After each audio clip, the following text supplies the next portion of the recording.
Неофицијалните проверки на работната група за проверката на АКМИ системот покажуваат дека се нотирани некакви злоупотреби.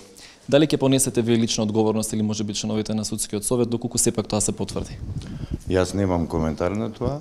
Тоа што сум го мислел да го соопштам досега го имам соопштено, го очекувам извештајот од комисијата. Меѓутоа, сепак, комисијата не само што ќе бара лична одговорност како одговорност на функција, туку најверојатно извештајот ќе биде пратен и до јавното обвинителство. Сметате ли дека можеби ќе бидете дел од тој извештај како човек кој што допуштил да се случуваат такви нерегуларности? Не е на мене да соопштам дали сметам или не. Тој што смета дека некој сторил некакво действие спротивно на закон, слободно треба да си постапи согласно Уставот и законите во Република Македонија, да поднесе прекршочни кривични пријави и слично. Тоа е, никој не може ниту да го забрани. Председател, дали до вас стигна представките од Советот за утврдување на факти за 4 судијки за кои што СЈО побара утврдување одговорност? За кои 4 судијки? Татјана Михајлова од Кривичниот суд од Скопје. Не.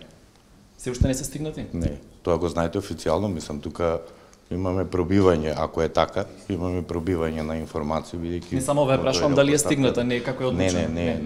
Не е стигнато ништо од Совет за факти, од тој број на предмети кои што веќе го знаете. И одложено работењето заради состојбата со изборниот процес. Се прават ли паралелности сега одеднаш од кога беа тие забелешки изнесени во извештајот на ПРИБЕ и од кога почна да работи работната група за проверка на АКМИ системот, се прават ли паралелности сега за да се истакне дека еве нешто работи Врховниот суд и Судскиот совет со вашата посета во Гевгелија, поклопувањето со посетата на председателот на Врховниот суд во Гевгелија, кој што вели дека вршел увид во АКМИ системот? Тоа што работел председателот на Врховниот суд ќе опрашате него.